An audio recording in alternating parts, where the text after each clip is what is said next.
রান্নার হাতেই যেন জাদু। ২০ বছর ধরে স্বাদের রাজ্যে মাতিয়ে রেখেছেন পাংশার বাবুর্চি সিদ্দিক মণ্ডল। রাজবাড়ির পাংশা উপজেলার মৌরাত ইউনিয়নের রুপিয়াট গ্রামের মোহাম্মদ সিদ্দিক মণ্ডল এলাকাবাসীর কাছে শুধু একজন বাবুর্চি নন, তিনি যেন রান্নার জাদুকর। দীর্ঘ ১৫ থেকে ২০ বছর ধরে বিভিন্ন সামাজিক ও পারিবারিক অনুষ্ঠানে রান্না করে আসছেন তিনি। বিয়েবাড়ি, মুসলমানি অনুষ্ঠান, ফাতেহা কিংবা গ্রামের বিভিন্ন আয়োজনে তার রান্নার বেশ সুনাম রয়েছে। আর তার হাতের রান্না একবার যারা খেয়েছেন তারা নাকি স্বাদের কথা সহজে ভুলতে পারেন না। বিরিয়ানি, তেহারি, ভুনা খিচুড়ি, গোশতসহ নানা ধরনের মুখরোচক খাবার রান্নায় রয়েছে তার বিশেষ দক্ষতা। তবে শুধু আমিষ খাবারই নয়, নিরামিষ রান্নাতেও রয়েছে তার আলাদা পারদর্শিতা। এলাকাবাসীর অনেকেরই মত, সিদ্দিক মণ্ডলের রান্নায় এমন এক স্বাদ আছে যা অন্যদের রান্না থেকে আলাদা। রান্নার এই দীর্ঘ অভিজ্ঞতার পেছনে রয়েছে বছরের পর বছর পরিশ্রম, অভিজ্ঞতা ও মানুষের ভালোবাসা।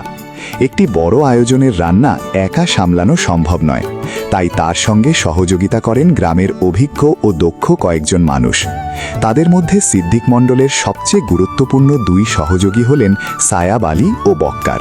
দীর্ঘদিনের এই সহযোগিতায় তারা যেন রান্নার একটি দক্ষ টিমে পরিণত হয়েছেন। আজও রুপিয়াট গ্রামের একজন ভালো মানুষের ফাতেহার রান্নার আয়োজন করতে ব্যস্ত মোহাম্মদ সিদ্দিক মণ্ডল ও তার সহযোগীরা। বিশাল আয়োজন, নানা ধরনের খাবার আর রান্নার ব্যস্ততার মধ্যেও তার মুখে আত্মবিশ্বাস, কারণ তিনি জানেন রান্না শুধু পেট ভরানোর বিষয় নয়, এর সঙ্গে জড়িয়ে থাকে মানুষের আনন্দ, আতিথেয়তা ও ভালোবাসা। স্থানীয়দের ভাষায় সিদ্দিক মণ্ডলের হাতের রান্নায় যেন আলাদা একটা জাদু আছে। প্রায় ২ দশকের অভিজ্ঞতায় তিনি রান্নাকে শুধু পেশা হিসেবে নয়, ভালোবাসা ও দক্ষতার জায়গায় নিয়ে গেছেন। গ্রামের নানা অনুষ্ঠানে তার ডাক পড়াটাই যেন তার কাজের সবচেয়ে বড় স্বীকৃতি। রুপিয়াট গ্রামের এই বাবুর্চির গল্প হয়তো বড় কোনো শহরের রেস্তোরাঁর গল্প নয়, কিন্তু তার রান্নার স্বাদ, পরিশ্রম আর মানুষের ভালোবাসার গল্পটি নিঃসন্দেহে আমাদের গ্রামের ঐতিহ্য ও দক্ষতার একটি সুন্দর উদাহরণ। আপনারাও কি খেয়েছেন মোহাম্মদ সিদ্দিক মণ্ডলের হাতের রান্না?